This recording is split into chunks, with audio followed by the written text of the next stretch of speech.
open up this session on celebrating the legacy, discussion of the flavor of Indian folklore, and for the benefit of those who do not understand Hindi, I will introduce the discussants here again.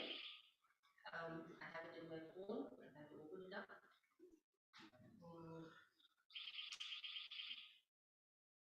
So to start with, let me start with. So we have actually 7, but one is absent. So Vidya Kamat is absent. So we have 6, starting with Balwant Jani. He's from Gujarat. Sir, we are happy to have you in our midst. And Balwant Jani is an eminent Gujarati writer. He has published 49 books on oral and folk literature. He was the Vice Chancellor of North Gujarat University from May 2000 to 2003. He has been honored with Gujarat Academy Award. Dr. Balwant Jani is presently the Chancellor of Dr. Hari Singh Gaur Central University, Saga, in Madhya Pradesh.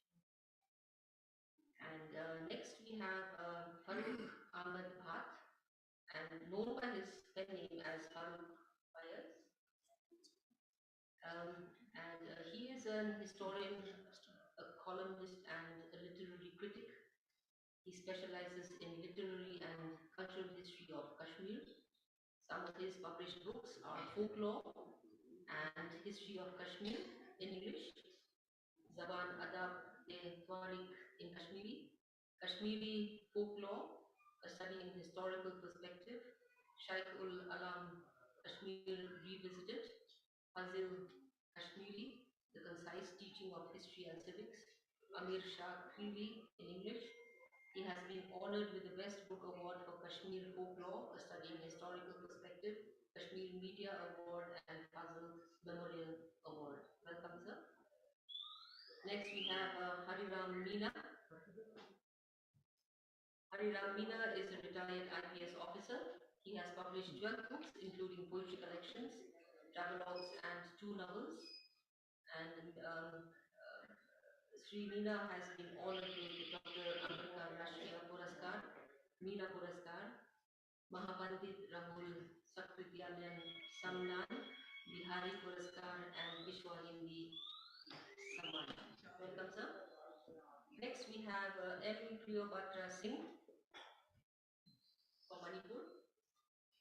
And he is presently serving as the principal of Imphal College, Imphal, Manipur. And Cleopatra Singh has published 5 books of poetry, 15 plays, 3 books of short stories, 3 books of literary criticism, 1 monograph, 3 books of translation, besides some other edited works. He has received Akashvani Award, 4 literary awards, and 30 Best Script Awards. Next, we have M.D. Muthu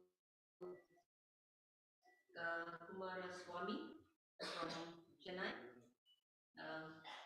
He has been working as the director of National Folklore Support Center, Chennai, from its inception in 1997. He has been invited to lecture in many universities in India and abroad, and he has held senior visiting professorships in Würzburg University, Germany, and the University of Addis Ababa in Ethiopia.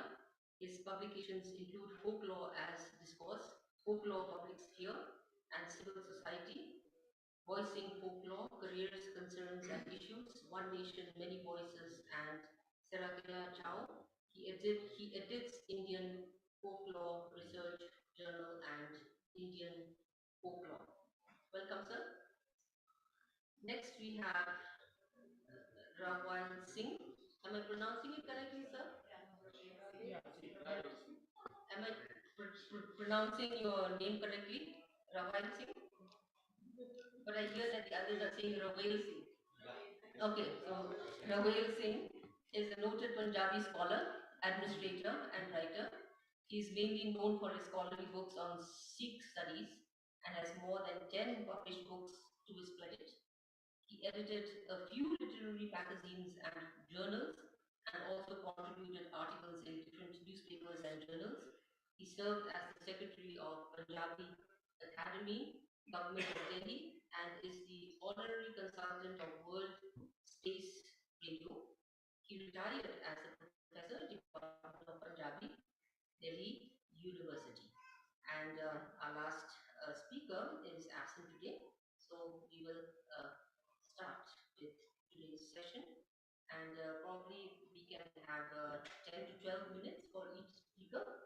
Yeah, and so I give the time to first to Balwan Jani from Gujarat. So please take your time.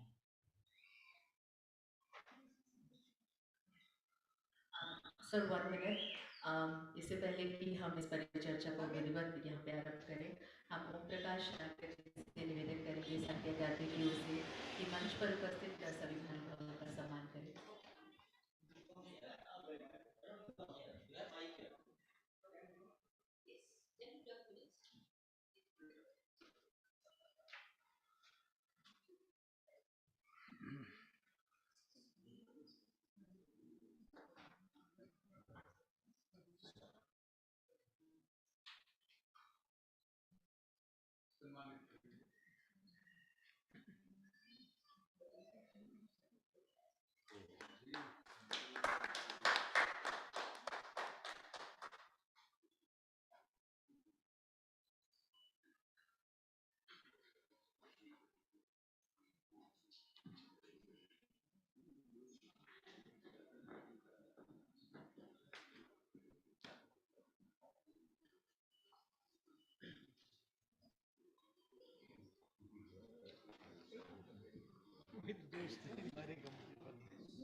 साहित्य अकादमी भारतीय भाषाओं में जो काम हो रहा है उनका इतिहास मूलक एवं श्रुति मूलक सैद्धांतिक रूप से क्रियाशील है।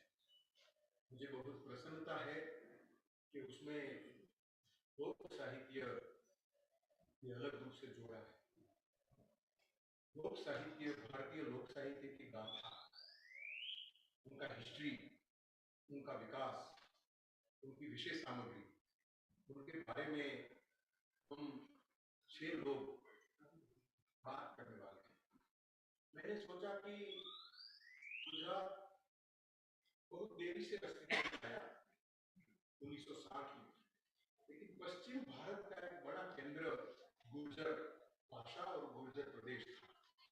उसकी सीमा महाराष्ट्र से, उनकी सीमा मध्य प्रदेश से, उनकी सीमा राजस्थान से भी जुड़ी थी। तो ऐसा एक बृहद प्रदेश, भाषा के भाग, भूभाग, वहां क्या काम हुआ लोक साहित्य के बारे में। यदि हम यूरोसेंट्रिक व्यू पॉइंट से देखें तो हम ग्रीन बंधु को ही 17वीं जो 1712 में है उनको ही याद करते हैं, लेकिन लोक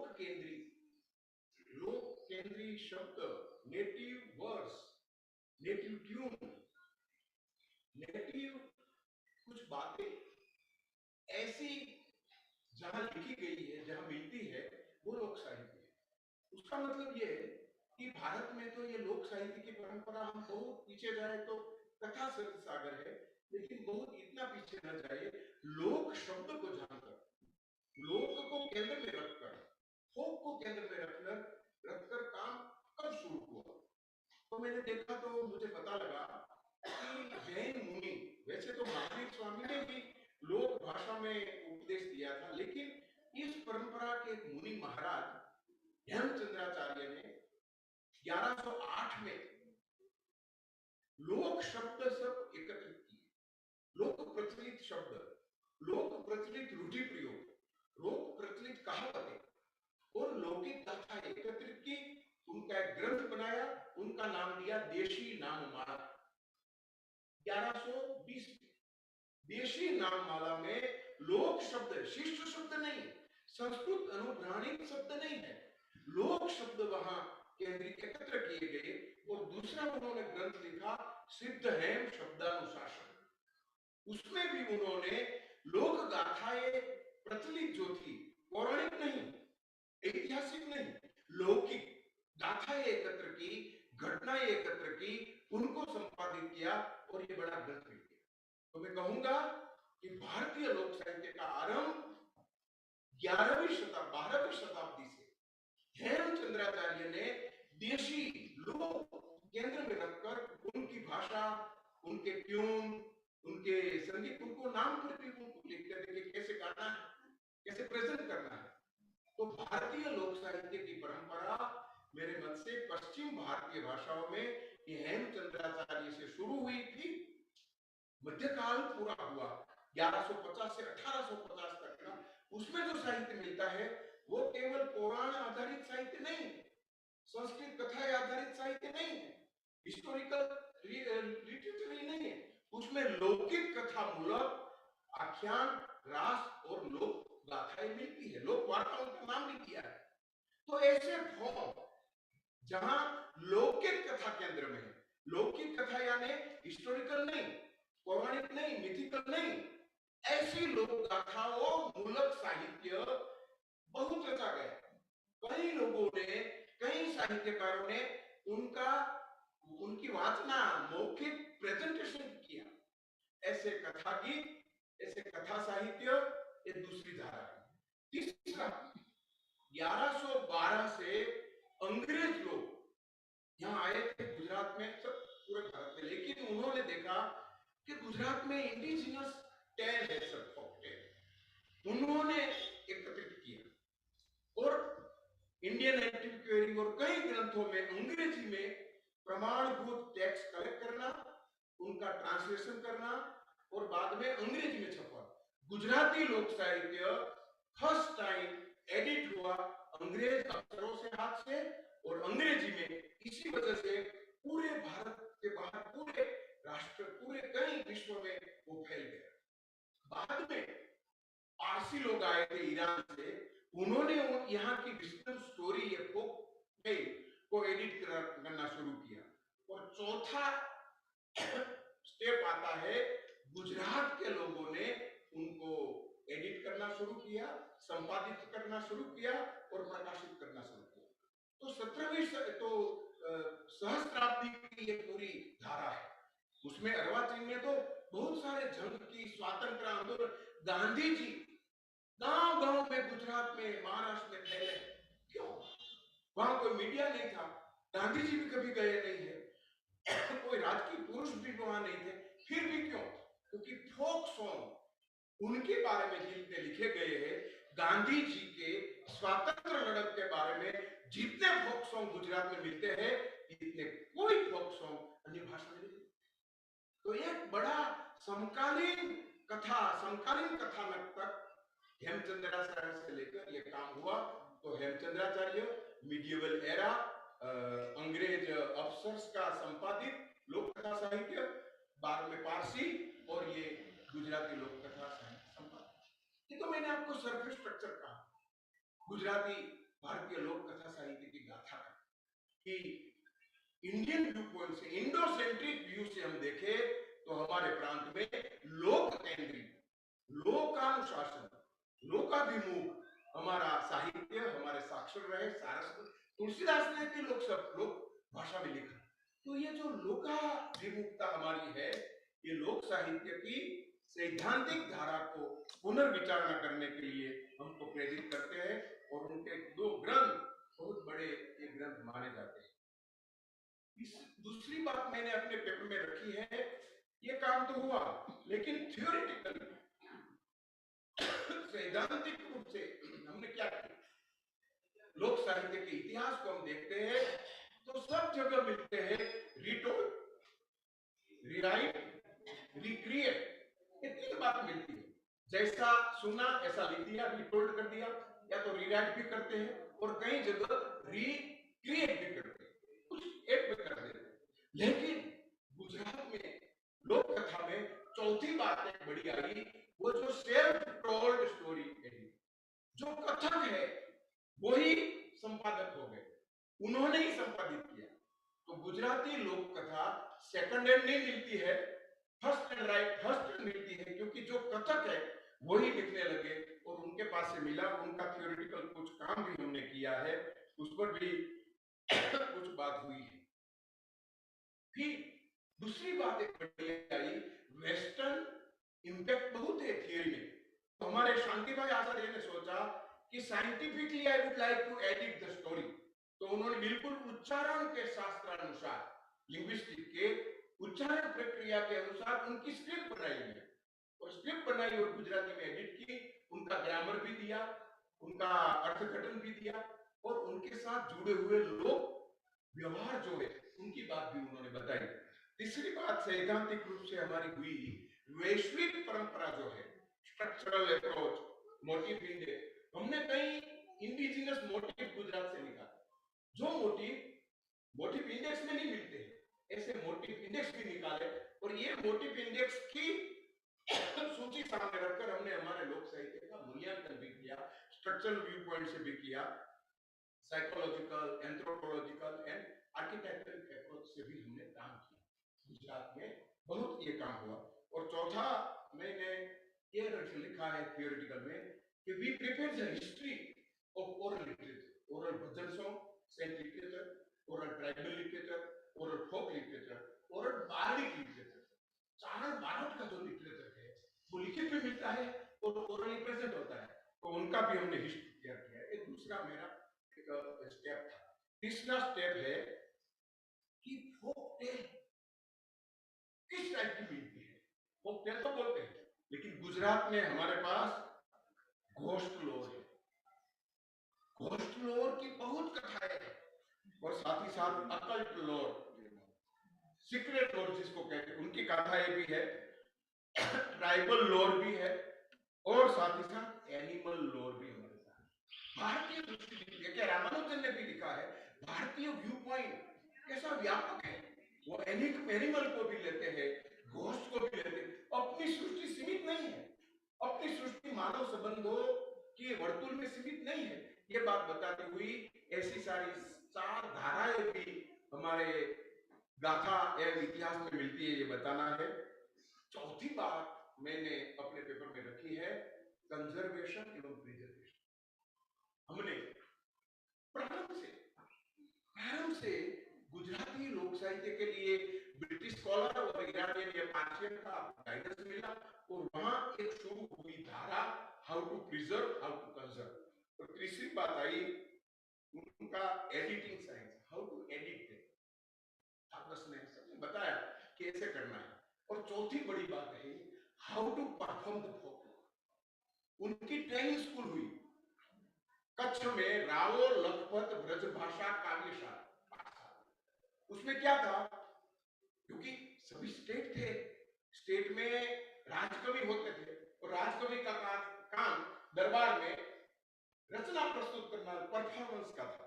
तो कैसे परफॉर्म करना, परफॉर्म कैसे नेटिव ट्यून में करना, कैसे ओरली बोलना, और बोलते समय आपका ध्यान कहां होना चाहिए, अपनी भाषा कैसी होनी चाहिए।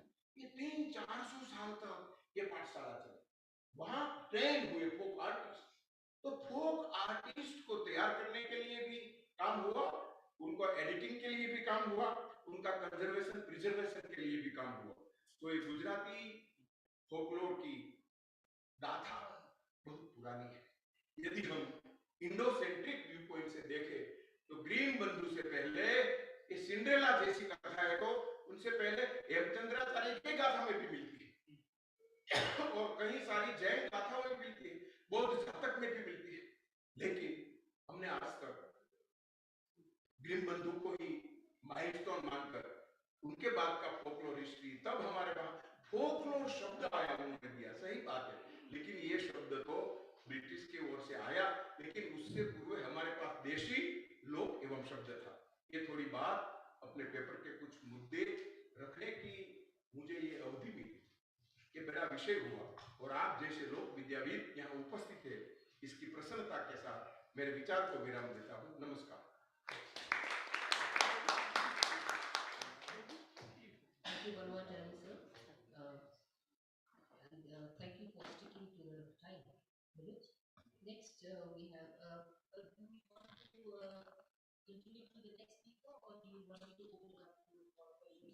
Questions at the end.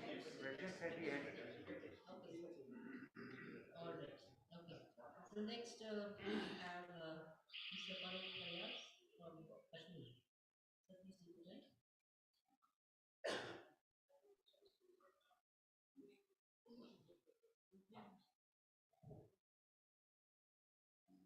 At the very outset, I must express my deep thanks to Sati Academy for giving me this chance to share the podium with the learned scholars and the esteemed audience. So far, legacy of folklore is concerned, since I belong to an area that is a distinction, even the entire subcontinent to have it is first written historical document that is known as Rajkaran. But one thing is there. Even in 12th century, Kalhana himself, he utilized other historical sources.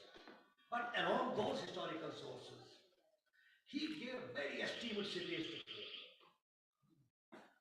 He, for the first time in 12th century, recognized the historical significance of the oral tradition.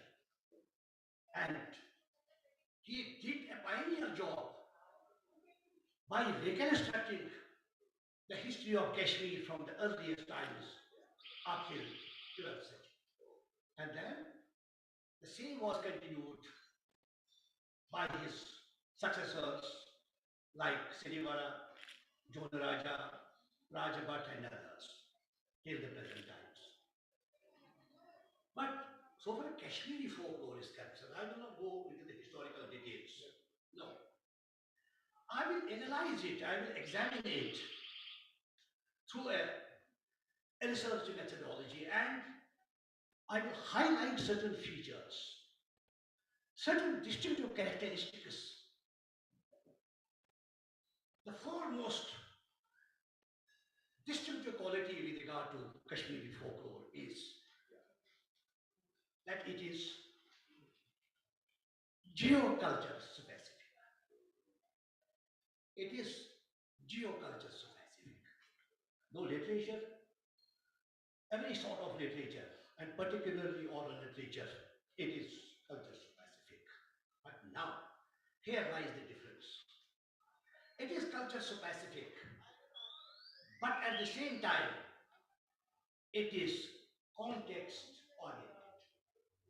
This is the difference. So far Kashmiri folklore is concerned, I will define it. I will illustrate it. Every genre of Kashmiri literature, if I take Katha, we have a very independent genre of Katha in Kashmiri folk literature. You can see how the situation, how the characters in every passing day, with every changing situation, with every changing context, it changes its meanings. It changes its concepts. It changes its perceptions. And it becomes very complex for a reader to understand the nucleus of them. And then there isn't enough liberty for the reader to interpret it from his own mental capacity and capability. This is one of the most important, rather beauty of Kashmiri folklore. Second thing is that it provides an alternate history. It provides an alternate history. Now I will just define it how. The first point I have already given, that Ibn Kalhana, a very celebrated historian of 12th century, he used it as a source material, not as a literary genre, as a source material. And on the basis of folklore, he fulfilled the gaps in the historical narrative of Kashmir. And it has been substantiated corroborated by other archaeological sources as well later on. Yes. Then, very important point regarding the two very celebrated personalities of 14th century. We talk of Kashmirians, we talk of Kashmiri identity and all that. But we must know the origin of the Kashmiri identity. And the stalwarts and the pioneers, two very important personalities. One is Lala,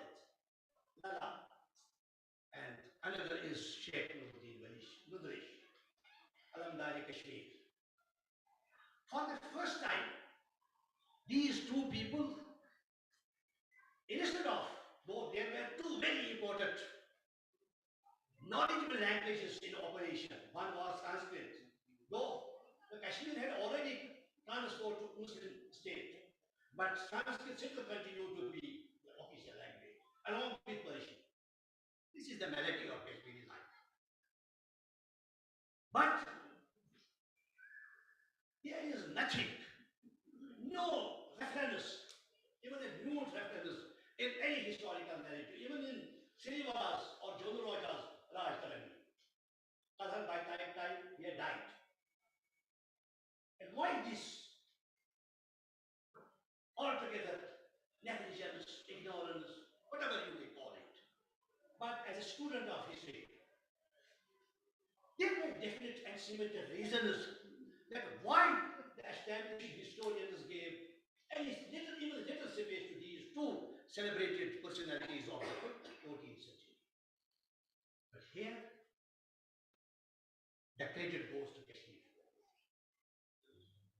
It is Kashmiri folklore, whether it is verse, operas, whether it's Kashmiri folk tales, and they provided a very esteemed space to these two personalities who have given us the concept of Kashmirians.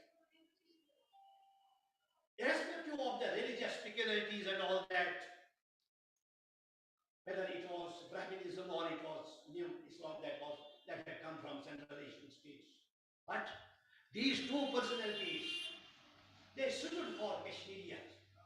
It was a religious, it was a socio-cultural philosophy. And that was documented by no other source than Kashmir.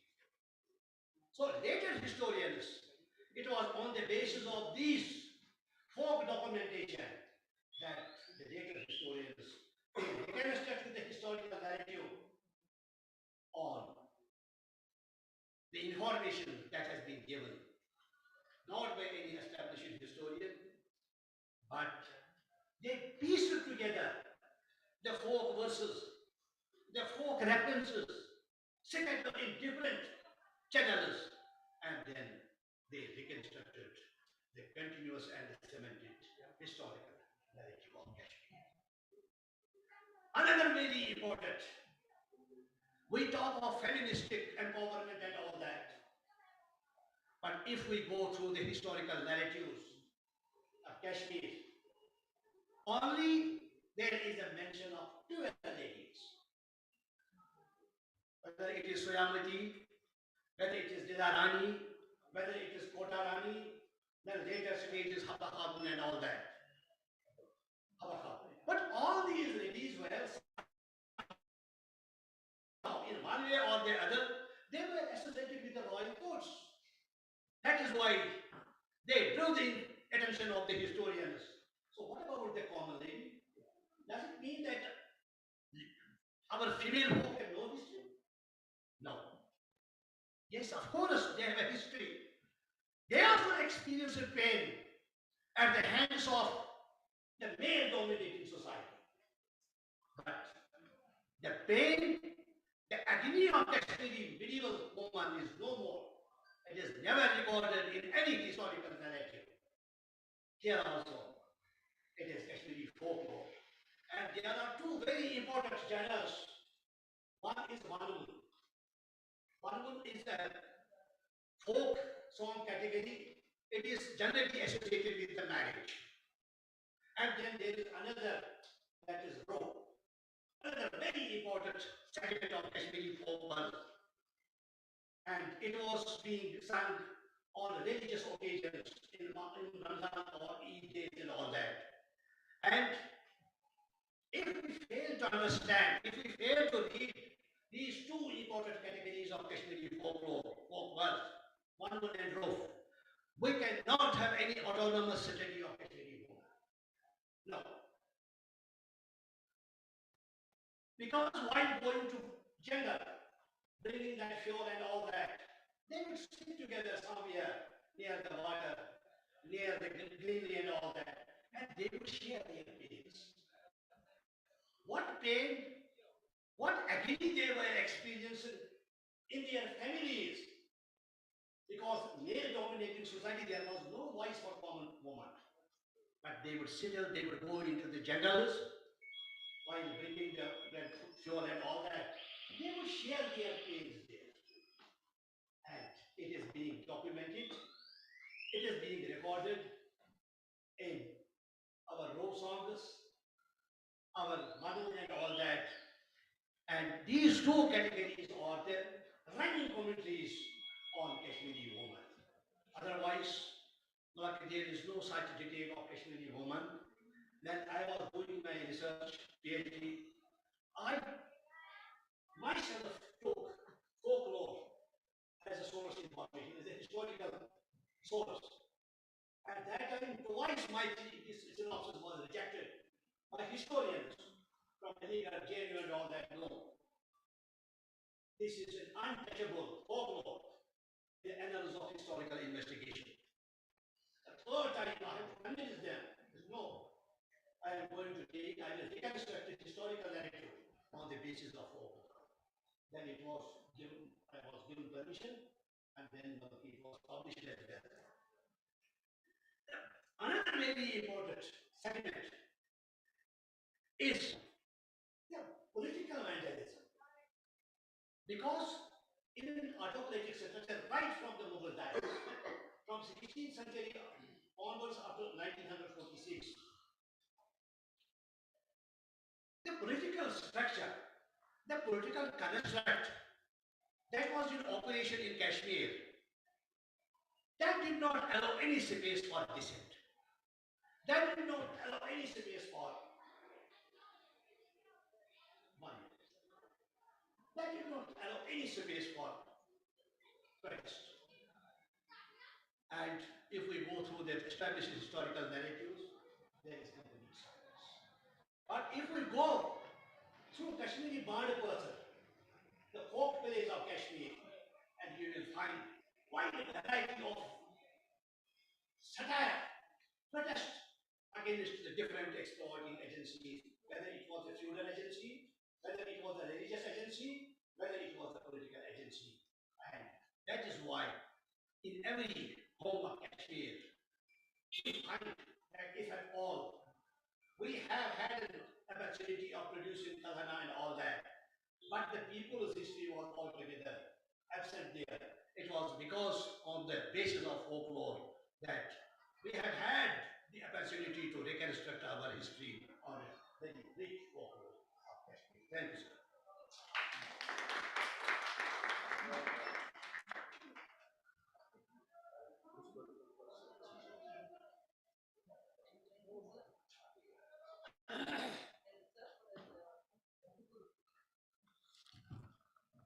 For that wonderful presentation on the Kashmiri folklore and for sticking within the time, of course. Next, we have Hariram Meena. Yeah.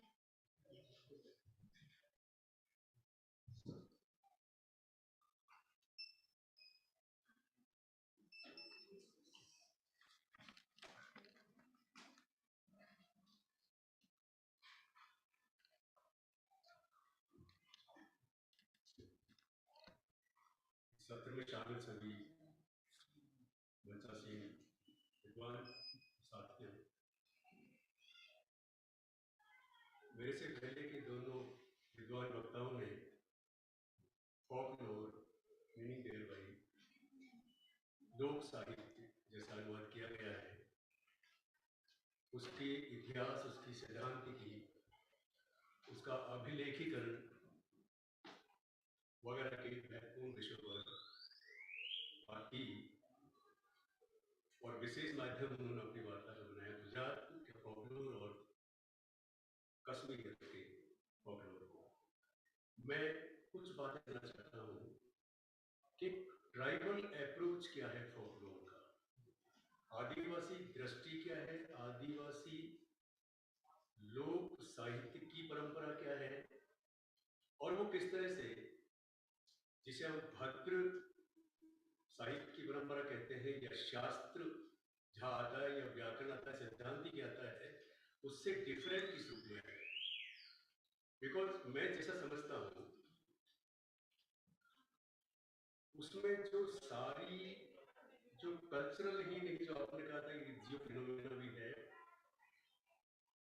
एक animate kingdom भी है, एक elements of nature भी है, तो समग्रता में अगर हम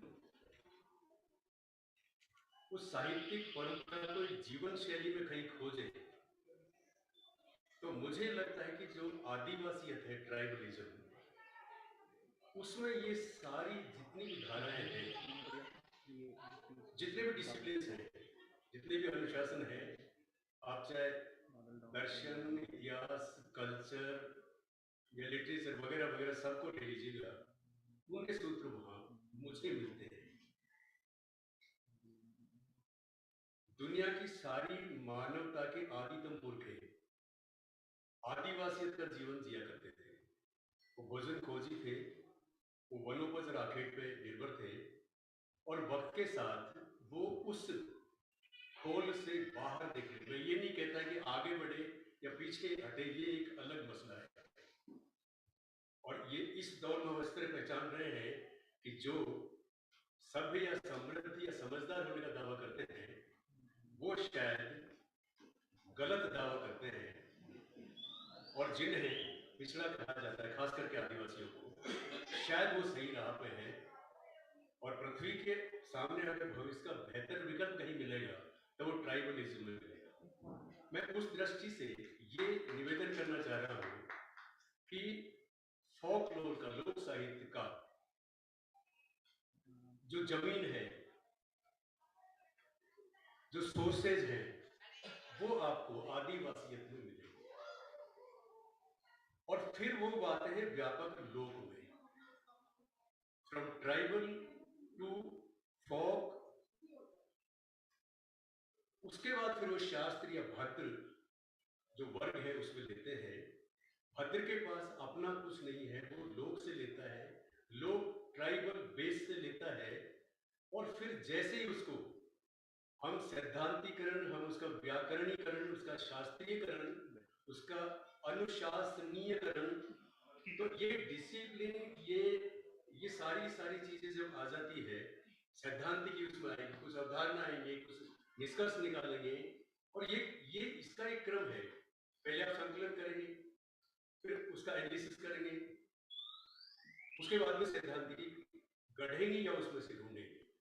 उस ढूंढने की प्रक्रिया के दौरान गढ़ने का आग्रह भी हावी होता जाता है, और कई बार ऐसा होता है कि जो मूल रॉ मटेरियल है, डाटा है, उससे बिल्कुल विपरीत निष्कर्ष और सैद्धांतिक हमारे सामने आते हैं। इसलिए उस हिसाब से अगर ट्राइबल को देखें तो फोकलोर जीवन की विभिन्न गतिविधियों, मनुष्य जीवन ही नहीं, मानवेतर जीव जगत और द एलिमेंट्स ऑफ नेचर, प्रकृति के तत्व, सृष्टि के तीन ही तत्व हैं, मानव, मानवेतर जीव जगत और प्रकृति तत्व। इन तीनों की जो अभिव्यक्ति होती है फोकलोर के माध्यम से, वो ट्राइबल सोसाइटी में, ट्राइबल ट्रेडिशन में, ट्राइबल वे ऑफ लाइफ में वो सहज है, सहज होगा, सामूहिक होगा, उसका कोई व्याकरण शास्त्र नहीं होगा, उसमें इंडिविजुअलाइज नहीं होगा वो कि किसने क्या जोड़ा घटाया, वो सहज रूप में धारा चलती जाती है। ये फोक की खूबसूरती है, और मैं उसमें ज्यादा जोर ट्राइबल को दे रहा हूँ जो उसी का एक आधार बनता है। तो वो जो चाहे आप उसको लोक साहित्य का कथा विधा ले लो, गीत विधा ले लो, मुहावरा है, पहेलियां हैं, इवन जो पौराणिक परंपरा है उसमें से किस तरह ट्राइबल लेता है चीजों को, वो भी एक देखने वाली बात है। और किस तरह जो ट्राइबल ट्रेडिशन ऑफ फोकलोर है उसको पौराणिकता में कैसे ले जाया जाता है। मैं जैसे गांधी जी ने एक बात कही कि घोस्ट लोर भी है, वो एनिमेट लोर भी है, मैं कहूँगा एलिमेंट नेचर लोर भी है। तो ये सारे जो एस्पेक्ट्स हैं फोक ट्रेडिशन के, खास करके लिटरेचर के, वो उसमें आपको मिलेंगे। देन अब वो जो ट्राइबल फोक लोर ट्रेडिशन है वो उसके साथ दिक्कत क्या है। नंबर वन, फर्स्ट फेज में हम उसे संकलित करेंगे, जो एक प्रक्रिया है, तो संकलन नहीं हो पा रहा because hundreds of tribal languages में वो रचा गया है, तो उसके बारे में हम जानते ही नहीं है। Even tribal communities all over India की बात करें, मैं वर्ल्ड की बात करूं बट ऑल ओवर इंडिया की अगर बात करें तो सब में एक जैसा जीवन शैली के सूत्र मिलेंगे, चाहे वो डिफरेंट डिफरेंट ज्योग्राफी में रह रहे हैं, ज्योग्राफिकल एरिया में, या डिफरेंट डिफरेंट प्लेस उनके हैं या ट्राइबल कम्युनिटीज है, बट सामूहिकता सब में मिलेगी। निजी संपत्ति का नकार सब में मिलेगा एक हद तक, नेचर के प्रति लव सब में मिलेगा, मानवीय जीव जगत के प्रति एक आत्मीयता का भाव से अस्तित्व का भाव सब में मिलेगा। ये जो चीजें हैं वो धरती की बात पहले करते हैं, जो आज विकास की अवधारणा से डिफरेंट वो सोचते हैं, इसलिए मैंने कहा कि बेहतर विकल्प वो होगा। तो उसमें ये सहजता, ये नेचर का, ये सामूहिकता, ये जो चीजें इंडिविजुअलाइज नहीं होना, कोई सामूहिकता आ गया, ये सारी चीजें उसकी विशेषता। मैं एक एग्जाम्पल दे रहा हूँ, महाभारत हमारा सबसे पॉपुलर फोकलोर में भी है और क्लासिक में भी, ट्रेडिशन में भी है।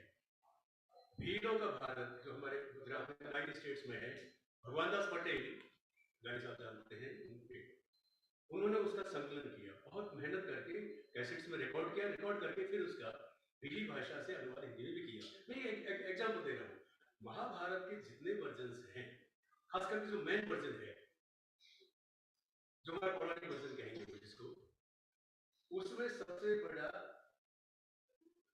जो वीर पुरुष है वो अर्जुन है। लेकिन भीलों के भारत में अर्जुन बड़ा नहीं है। एक संदर्भ आता है, देखिए, मेरे पास 5-7 मिनट का टाइम है,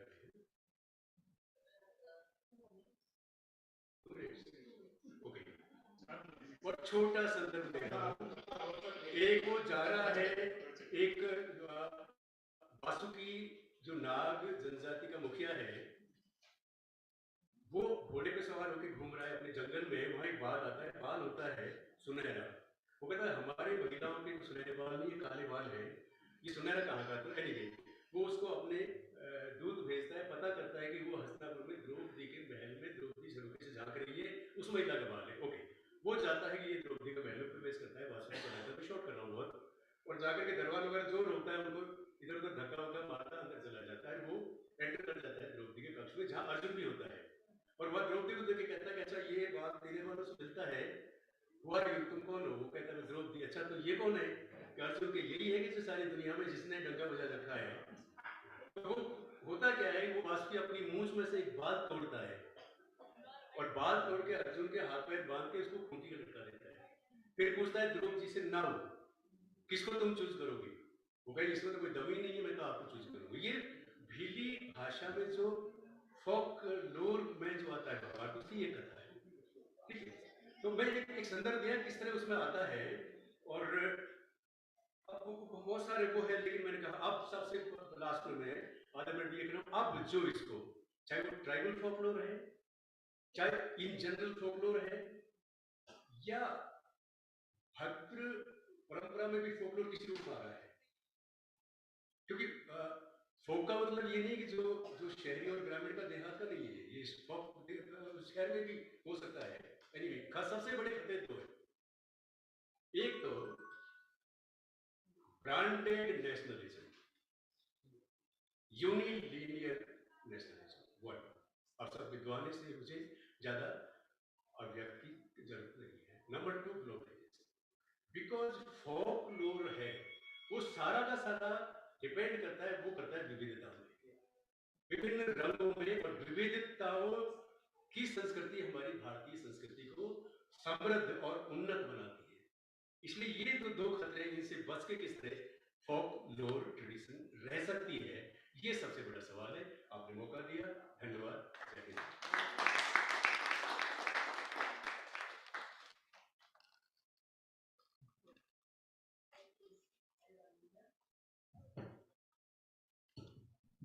Thank you, Hariram Meena, for the history, for giving us a history of the folklore in Rajasthan.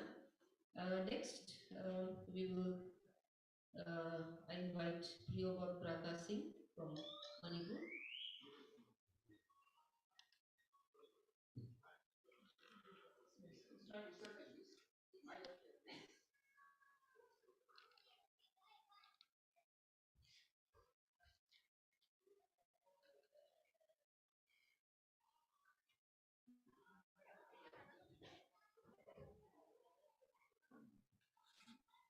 The sunshine of this session was a passion. Hello, panelists, the national treasures, galaxy of the members of this intellectual gathering, and friends. A couple of days ago, an American devotee of Lord Krishna who frequented to my college on his way to ISKCON Mandir of Impal, he called on me for a tea time. After talking on thousands of matters, I asked him, how do you find Manipur? All of a sudden, he jumped to the answer, oh, Manipur. Manipur is 100 times better than America. Feeling a bit flattered, but at once taken by pleasant surprise, I muttered, in what sense? Upon that he thundered, in the sense of offering so much to the great beyond, in the sense of celebrating so much to destroy the evils, in the sense of celebrating so much for everything good to happen, in the sense of believing so much in blessings and mercies and virtues and overflowing love, in the sense of honoring the dead and in the sense of keeping the flicker burning. Oh, wonderful Manipur, and full of rituals, ceremonies, and festivals where gods took to dancing. What kind of country is America? Such and such humanizing processes are out of order. And that American friend went on and went on to my confusing smiles. In fact, the American friend's emphasis on celebration reminds me of this celebrating the legacy of Indian folklore. Now, instead of plunging into the arsenic aspects of this Indian folklore, I'm coming to my own state, that is Manipur. I'm trying to highlight some aspects, but all my plans will be surrendered because of time constraint. Time is an alarming bell here. I don't have much time to tell all the tales. Now I plan to, because I thought I would get time, but it's not so. So, to introduce this, Manipur is a land of folklores, I should say. It is an ancient tiny hill kingdom in the northeast, a cradle of human civilization that enjoyed the confluence of so many cultures and different ethnic groups. So, I'm skipping some of the pages. So, let me now highlight an exemplar age-old wonderful rhyme of Manipur, just to see how they become drawn to life. So, I'm reciting in Manipuri.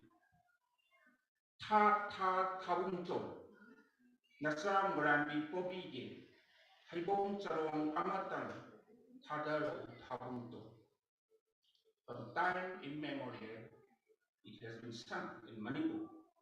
The English rendering is, O Mun Muni Mun, drop a bunch of thy feet for my grandchild. I will take thy weepy as weepy sigh, Moran be on my bed, and I lull her into sleep deep. This lullaby reveals that our ancestors used to perceive the dark spot on the moon as a fig tree. The Meiteis, we the Meiteis, still believe that this dark spot is nothing but the fig tree. So it comes to the belief system of the whole Manipur, it goes on. That's what I want to mean. Hence, our belief system around the contour skyline, mountains and valley, forming the myths around the relation of God, nature and man. Countless of such hymns, elegies, rhymes around the glorification of Imoino. She is the goddess of bounty. Panthoibi, the goddess of harvest. Iromlai Senu, the goddess of Mother Earth. And here, measurement be made of our monument and it become the Toibi. And Lai Harawa, that is the pleasing the gods, that is still continues from time immemorial. Manipuri there's a commonly called Pungawari, that is stories around fireplaces, narrated by grandparents and all that, or speak all these things.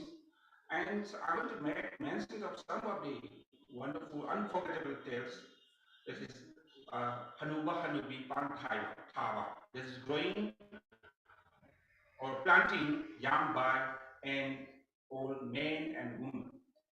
And this an old woman, man and woman were seated and betrayed by monkeys, the whole monkeys. And afterwards, the old man and woman outwitted them with a great beating, chasing them. So this is a very interesting story. And there's another story, Kabul Korba, that is, Kabul Korba is the story of a beast, half beast and half man.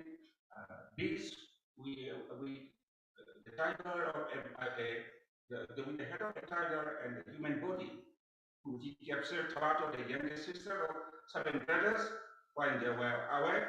And the escape of Tabaton from Kabir Karba is funny and it becomes probably it always adds to the wisdom of the woman who in Manipur. And there is another story.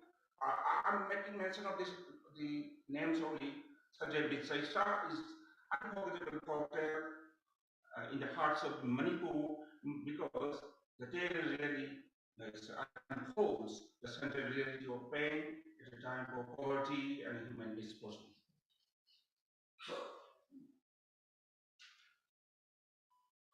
Still another very story, popular story is about a small twittering bird and Haudong Lamboy. Haudong Lamboy is a cat playing the role of a poor sadhu. So that again is another wonderful story. It always adds wisdom to the people of this state. Now,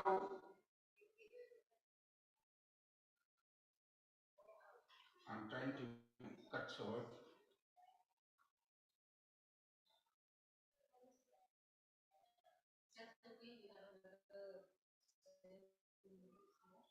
I have 7 minutes.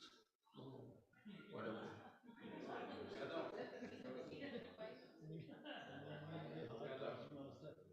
So while probing into the hearts of the matter, one thing is important. Okay. No. Thanks.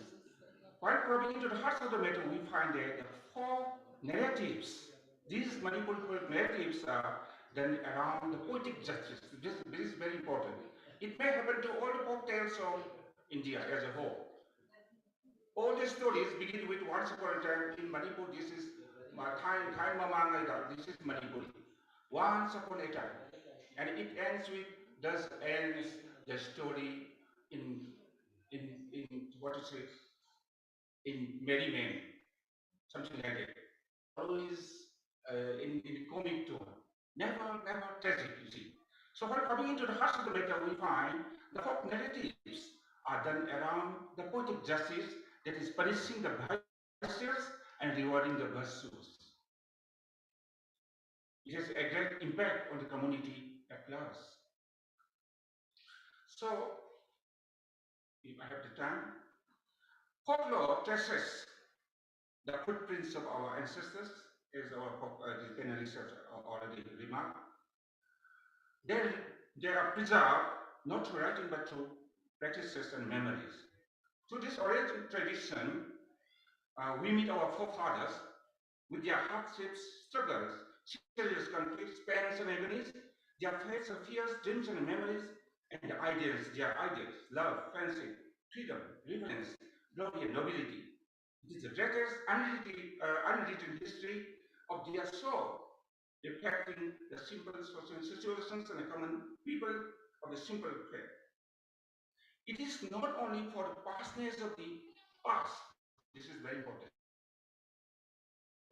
Folklores are not only for the pastness of the past, but mainly for the presentness of the past. Just to echo T.S. Eliot, it retains our sensibility, our level of patience and tolerance as well.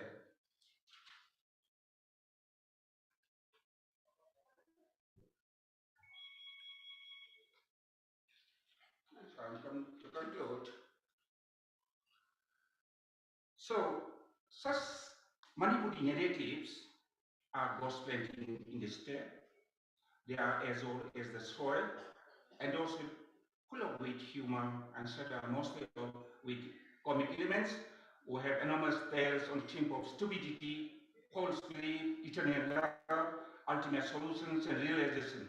From them, we can explore the indigenous spirit, I'm repeating, of our forefathers, their ways of life, their thinking process, their feelings, their temperaments, their common habitation and vegetation, their common simplicity and straightforwardness, their common less talkativeness, their common talkativeness with, say, less talkativeness with less flattery.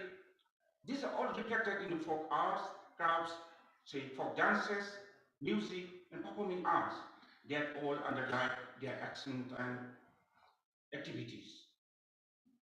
In a way, it is worthwhile to feel that our forefathers never died.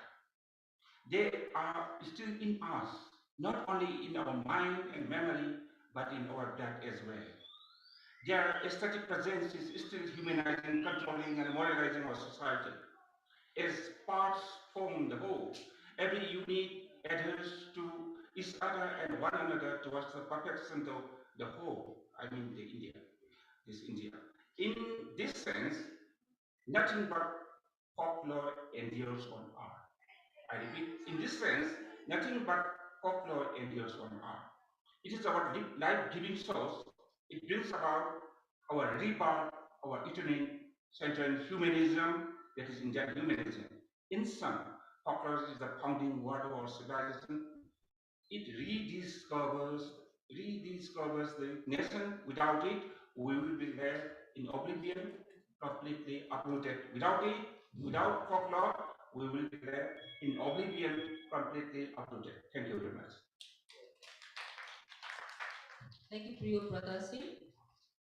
Next, we have MD Muthu Kumar Swami from Chennai.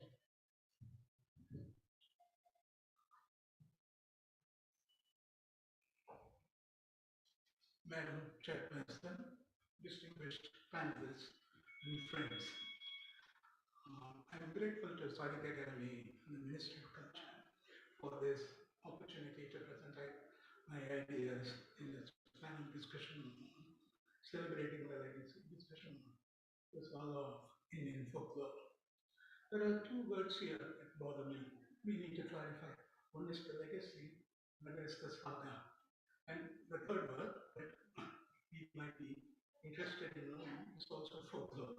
Folklore, they start with a folklore. Folklore is the name for both the discipline and also the material. We can talk about the saga of folklore, the discipline, but that won't be of much interest for this audience. But what would be of interest to this audience would be to talk about the saga of folklore, the material. What do we call folklore? Why do we call it a saga? Saga implies certain struggles, certain competitions, certain complicated story. How complicated is it to receive the legacy? Did it come to us automatically, like father's house coming as an inheritance to the son? No, it is not the case at all. That is why we need to talk about the saga of Indian folklore. What are the struggles we went through, and how do we access our legacy? I would like to propose two approaches to this uh, topic to our panels and also to the audience. One approach is to see the legacy with a Tamil example, to see there are three stages of saga in accessing the legacy. One is the loss of the entire folklore or whatever our inheritance was, cultural inheritance was. Then recovery. The third stage is repositioning, reinterpreting, and according to the historical context, we reinvent our traditions. This is the this is one approach. The second approach that I would like to propose is to see folklore along with the mass movements that happened in Indian history. I would say there are I would distinguish rather, three mass movements in Indian history where the Indian folklore played a very crucial role. One is the Bhakti movement. Bhakti movement started off in Tamil Nadu in the 6th century and it is still running. It is probably the longest running mass movement in any of the world. The second is the Indian independence struggle. The third is the regional uprisings all over India in the post-independence India. These are the three mass movements where Indian folklore played a crucial role in defining the historical forces. Whether I would be able to talk about the second topic, that relating folklore with the mass movements, is doubtful because of the restrictions on the time. That involves a lot of presentation of a lot of research materials with a lot of detail. So I will stick to the first approach. What happened in the Tamil legacy? Did we get our legacy straight away? No. What happened? See, even in the inaugural speech somewhere of this conference, this festival, somebody suggested Vedas and the Sangam literature. We have this long past Sangam literature of the Tamils that are considered to be 2000 years old. 2000 years old, along with the Vedas, they say these were the two ancient traditions of India. Yes, but when did we get the Sangam literature?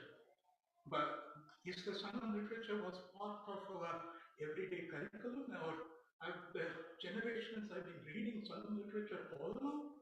No, not at all. It happened, the discovery, the loss, and the rediscovery of the Sangam literature happened in the 19th century, for God's sake. In the 19th century, when there was the Tamil Renaissance, scholars like U.V. Swaminathan, C.V. Damodaram Pillai, they went on search for the palm leaf manuscripts of Tamil literature, and one specific day, see, we have also the commentary tradition. The commonalities between Sanskrit and Tamil both enjoy having a commentary tradition in literature. The critical commentaries were written on literature. The Tamil commentary traditions always talk about the Sangam literature, but the Sangam literature was not there at all for us. On one specific day, U.V. Swaminathan, in a small town called the Kumbakonam, even we know the specific date on which in the 1880s, one day in October, he went to an advocate in the house of a Kumbakonam, and then he said, I'm looking for palm leaf manuscripts of Tamil literature. Do you have any? He said, yes, I have one trunk full of palm leaf manuscripts. And then he brought them and then gave it to U.V. Swaminathan. That U.V. Swaminathan saw that and he was thrilled. That was Kurundogai. Kurundogai 400, that was 400 poems of love poems. Our legacy is in our love poems, at least The 400 poems were called Aham literature. Aham, that is interior, our inner emotions, which is correlated in the Sangam poetics with the exterior, which is called Puram. The Aham and the Puram poetics of Tamils is considered to be one of the most sophisticated poetic systems in the world, and it is also most complicated one. From the re-accessing of most of the Sangam literature, including this Ahamanu, which was very crucial in reconstructing our past, we discovered through the poetics, through the commentary tradition, through the labor of thousands of scholars, that we discovered that we have a tradition of more than 2,000 years. Maybe more than that, maybe 3,500 years. The same thing, loss, recovery. How did we reposition? We reposition and see. On the 19th century, in Tamil history, is also called the time of the Tamil Renaissance. Tamil Renaissance, we were discovering new knowledge. We were discovering our identities. We were discovering our poetics. And all that was simultaneously happening that propelled the movement that wanted to do that.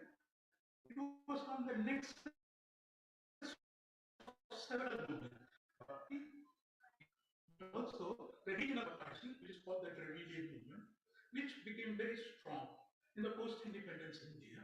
So it was the Tamil Renaissance was on the nexus of the history, and at that time was this rediscovery happening. So to establish the Tamil identity, we reread the Sangam literature. Many of the scholars reread the Tamil literature. One scholar stood out. His name is Kailasapati. Kailasapati wrote a detailed analysis of the Tamil Puram songs, heroic poetry. And he came to the conclusion that the so-called classical literature of the Tamil, which is now established as 2,000 years old or more. Some scholars would beat to death if we were to say it is only 2,000. Some scholars in Tamil Nadu think it is 5,000 years. The more ancient, better for us. The 2,000 years old is the optimum level. The 2,000 years old, they found out. Kailasapati wrote a very interesting study on the Puram poetry, titled this as heroic poetry. And he found out the compositions of most of the Puram and the Aham poetry following a oral formula. Oral formula is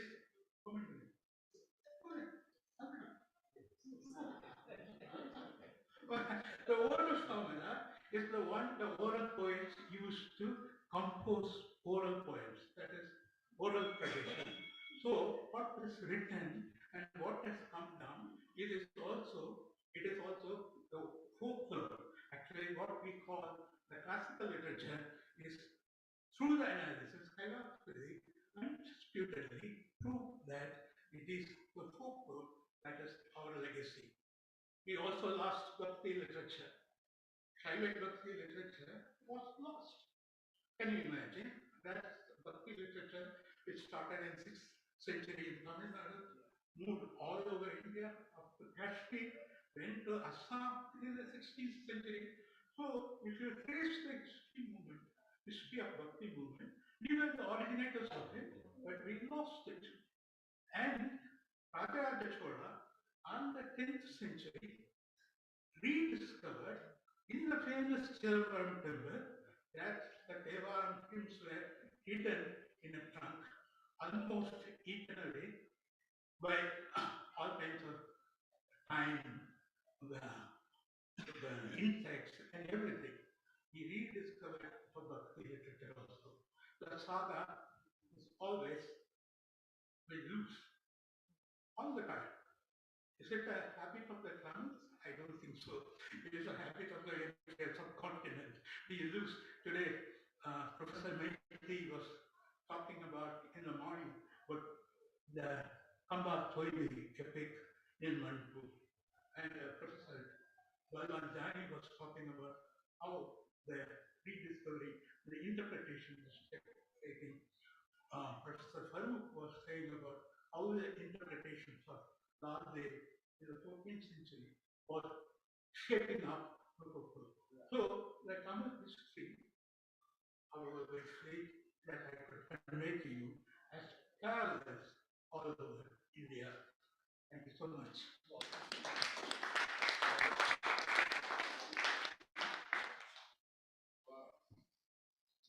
Thank you, sir, for that wonderful taking us back to the history of Chennai folklore. Sorry, Tamil folklore.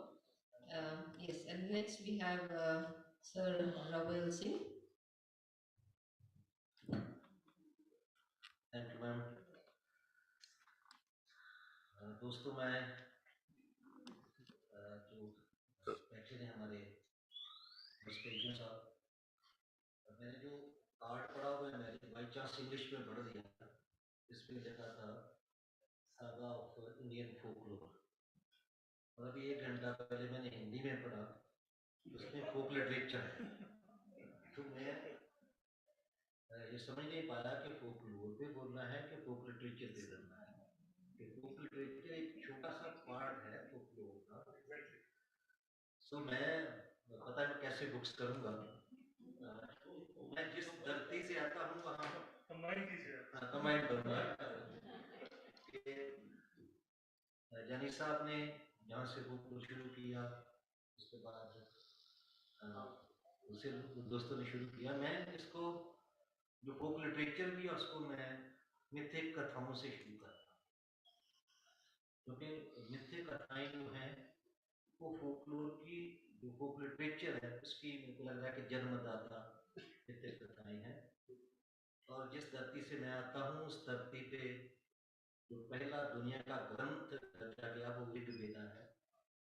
और ऋग्वेदा के साथ जो जुड़ी हुई कथाएं हैं mythic, मैं मानता हूँ कि वो हमारे पंजाब का पहला फोक लिटरेचर है। और उसके बाद का जो भी लिटरेचर है, महाभारत लीजिए, गीता लीजिए, उसके आसपास जो कुछ भी मिथिक कथाएं हैं वो सारा हमारे फोक लिटरेचर का हिस्सा है।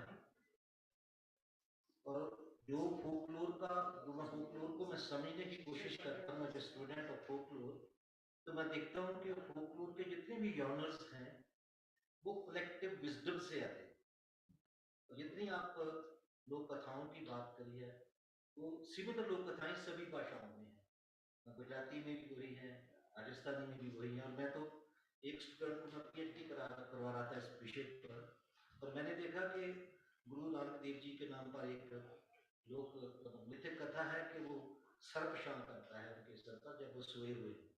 तो वही सिमिलर कथा बुद्ध के साथ भी जुड़ी हुई है। सिमिलर कथा हजरत मोहम्मद साहब के साथ भी मैंने पढ़ी है बाद में। सो मिथिक कथाएं, अब आप देखिए तो जो लोक कथाएं हैं वो रशियन लोक कथाएं हमारी लोक कथाओं के साथ मिलती जुलती है। तो सिर्फ दुनिया भर की जो जैसी कथाएं हैं वो एक दूसरे के साथ मिक्सअप हो रही हैं। पर जो है ये ट्रांसफॉर्मेशन कैसे होती है फोक विजडम में, वो आप फोक लिटरेचर से या फोकलोर से समझ सकते हैं। और पंजाब के संदर्भ में जब मैं बात करता हूँ तो मैं जो जिसकी बात अभी स्वामी साहब ने करी कि भक्ति मूवमेंट की, तो भक्ति मूवमेंट के समय पर आते हैं कि जो पहले का जो लिटरेचर है, जो वैदिक लिटरेचर है, उसके साथ मिथिक कथाओं के साथ जो हमारा फोकलोर रहा, उसके बाद का जो मैं ट्रांसफॉर्मेशन समझता हूँ वो भक्ति मूवमेंट के साथ पंजाब में बहुत बड़ी मूवमेंट है। वो बेशक वो साउथ से ही आ रही है, पर पंजाब में आकर उसका पूरी तासीर बदल जाती है, क्योंकि वो निगुण परंपरा में बदल जाती है। और एक तरफ क्योंकि उस टाइम जो एक सैंडविच हो रहा था, जनरल जो लोग हैं वो उसको उसके बीच बचाव करने वाली वो भक्ति मूवमेंट है, जिसमें कबीर साहब है, नामदेव जी है, नामदेव पहले आते हैं, कबीर है, रविदास है, रामानंद है, जयदेव है, गुरु नानक से पहले।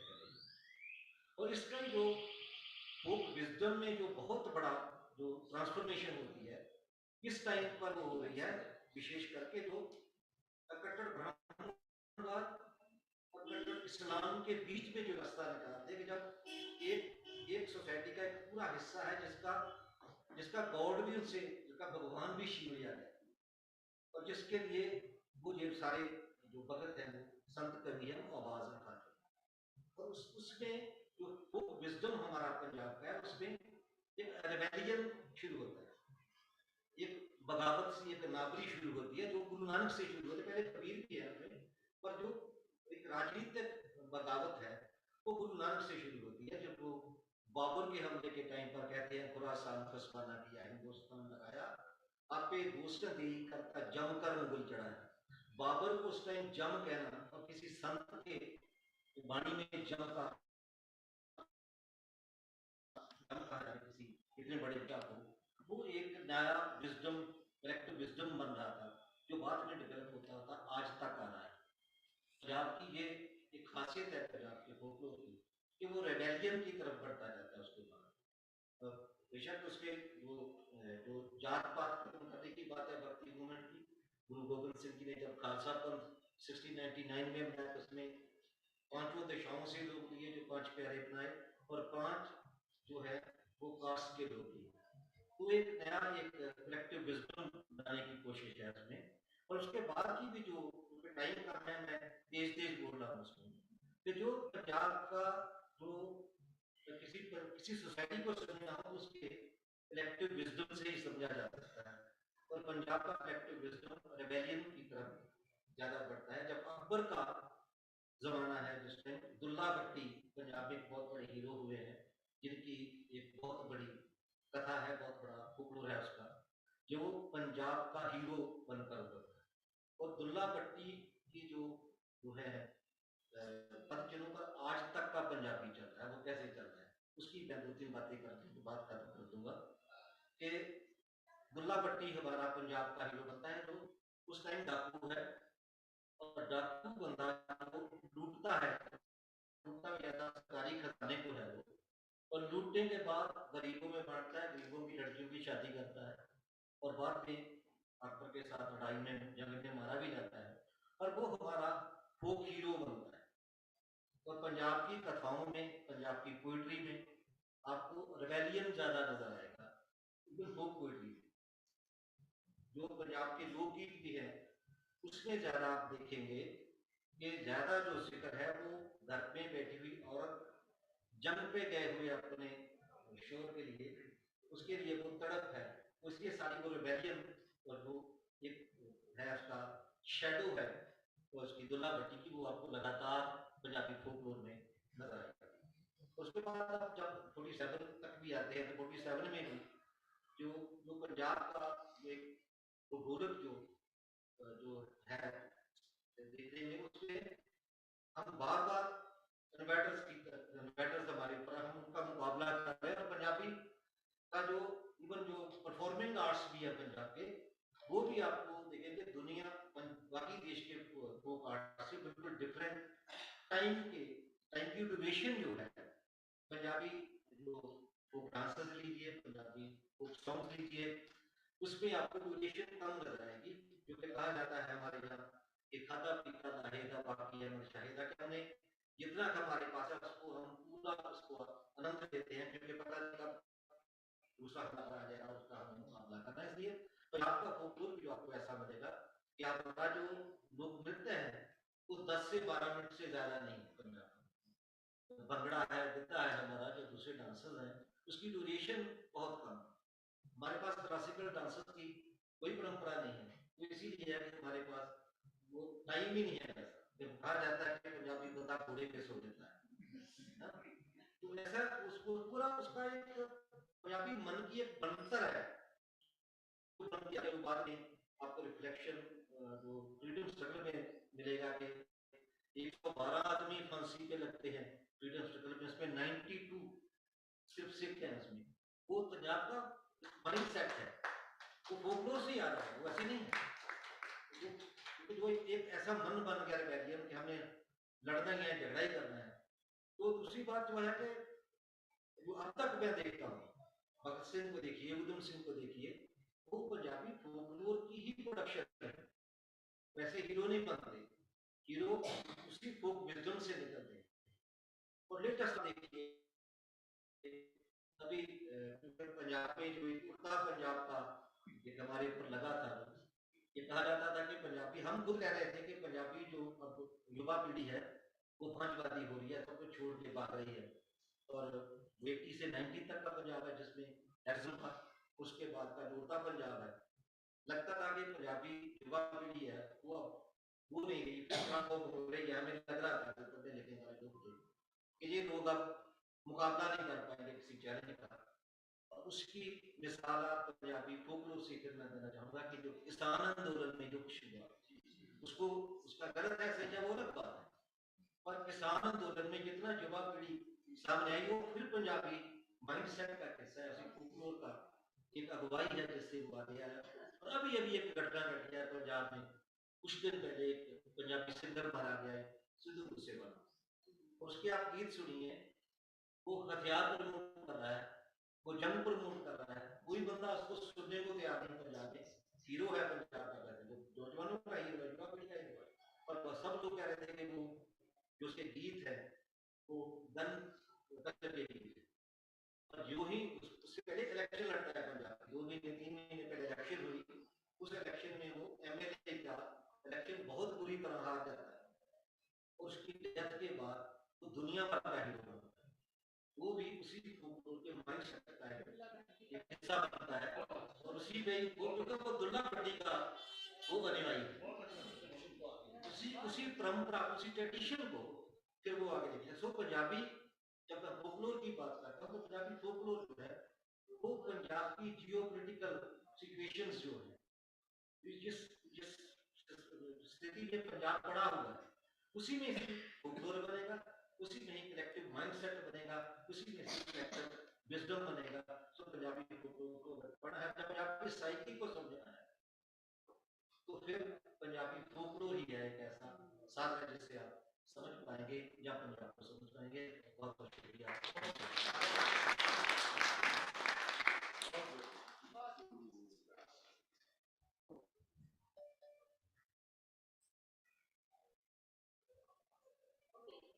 We are exactly reached 4 p.m.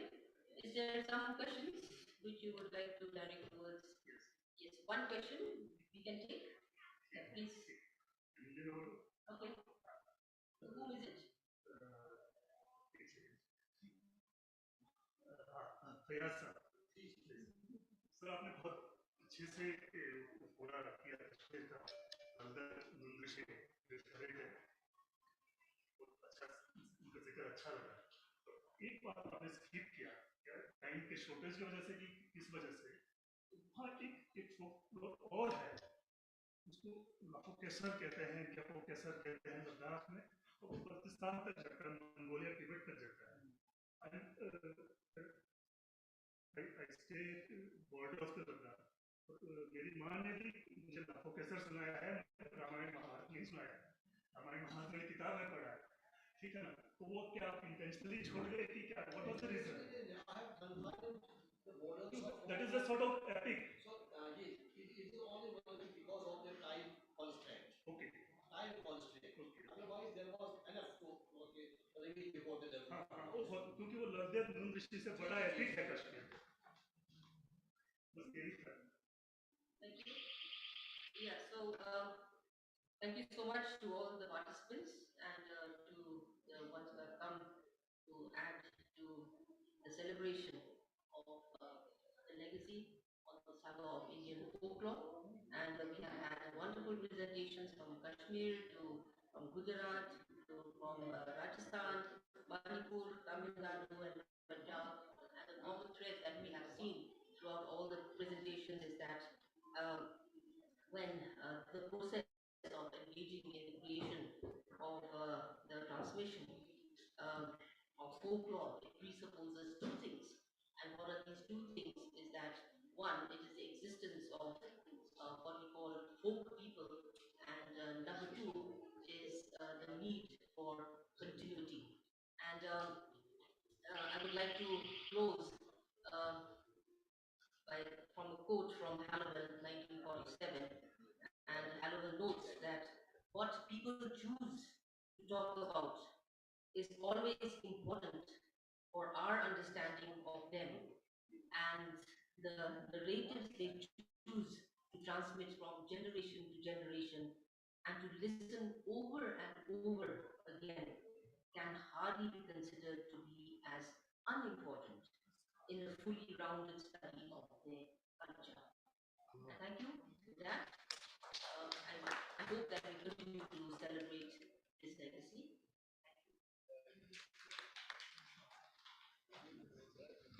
Thank you so much ma'am, और साहित्यकारों की ओर से एक छोटी सी भेंट आप सभी के लिए हम देना चाहते हैं।